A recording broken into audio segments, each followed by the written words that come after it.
las perspectivas, ¿no? Así que saludamos ya a Gonzalo Bernardos, es profesor de Economía en la Universidad de Barcelona y economista. Muy buenas tardes. Muy buenas tardes.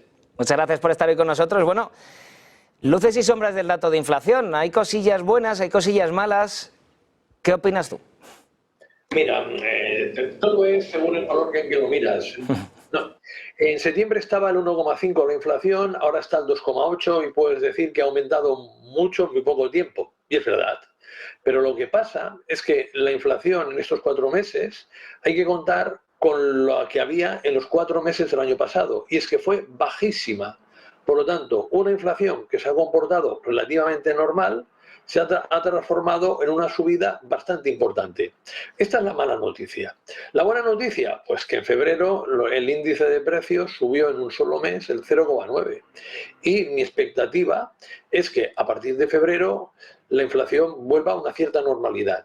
Solo tenemos un problema para esa vuelta a la normalidad, que el precio de la electricidad no siga subiendo como lo está haciendo en los últimos tiempos, derivado de un mercado del gas natural en que hay una demanda suplementaria porque los niveles de almacenamiento están más bajos que el año pasado, y Qatar, que igual reduce su exportación porque la Unión Europea le amenaza con sanciones por no respetar los derechos humanos, o Estados Unidos, que puede coger y puede reducir la exportación de gas natural para mejorar los precios, porque no estaban nada de acuerdo los principales productores del país con los precios que anteriormente había.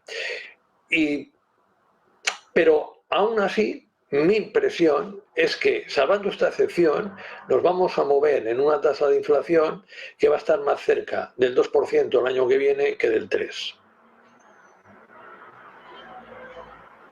De ahora mismo del proceso de inflación. ¿Qué esperas de los próximos datos? ¿Crees que iremos viendo poquito a poco cómo va disminuyendo?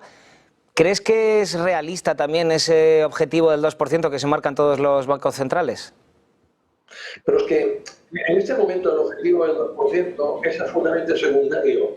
Tenemos una Europa, no España, tenemos la mayoría de los países de Europa del Norte y del centro de Europa que están en recesión económica o están con un crecimiento económico muy bajo. Entonces, para mí es preferible tener una inflación que se pueda acercar al 3, que no creo que suceda, que sigan con este crecimiento bajo. Porque tenemos a Alemania, es una gran víctima de la finalización de la globalización. Tenemos a Países Bajos, que llora por las esquinas de lo mismo.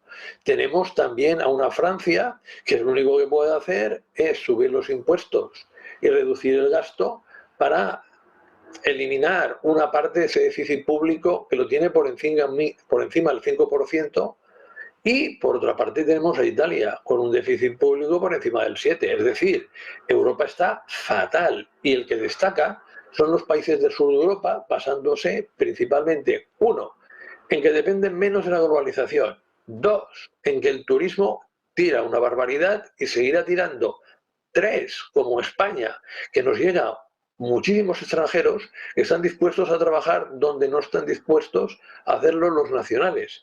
Y si además le añadimos los fondos Next Generation, indiscutiblemente la perspectiva es distinta. Yo ya lo sé y lo he aprendido. El animal es el hombre que cae 2 veces en la misma piedra, y el alemán infinitas, y la pueden volver a fastidiar y meterse un tiro en el pie, porque que en el 2025, tal y como está la economía europea, quieran aplicar las reglas fiscales es volver a cometer la misma imprudencia del 2010. Pero te diré una cosa, ahora los perjudicados no seremos nosotros, serán ellos. Por tanto, sarna con gusto no pica. ¿Te estás refiriendo, Gonzalo? Vamos a adentrarnos un poquito en esto. Sí, mira, la economía internacional ha variado ostensiblemente.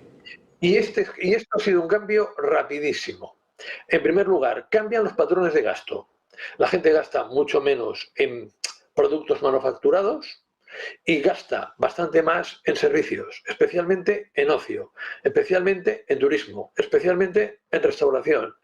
Y en esto los países del sur de Europa somos campeones. Fíjate, Hay 6 países que crecen el año pasado, 2023, el 2,5% o más. Son Croacia, España, Malta, Chipre, Portugal y Dinamarca. Y Dinamarca crece el 2,5% por Novo Nordisk. Hasta hace relativamente poco, la empresa que más valía en bolsa de toda Europa. ¿Qué pasa con los países del norte? Todo lo contrario. La gente ya no compra las manufacturas como compraba. Fíjate que dice Volkswagen, se han eliminado 500.000 ventas de coches para la empresa y nos hemos de reestructurar. Fíjate cómo el presidente de SEAT,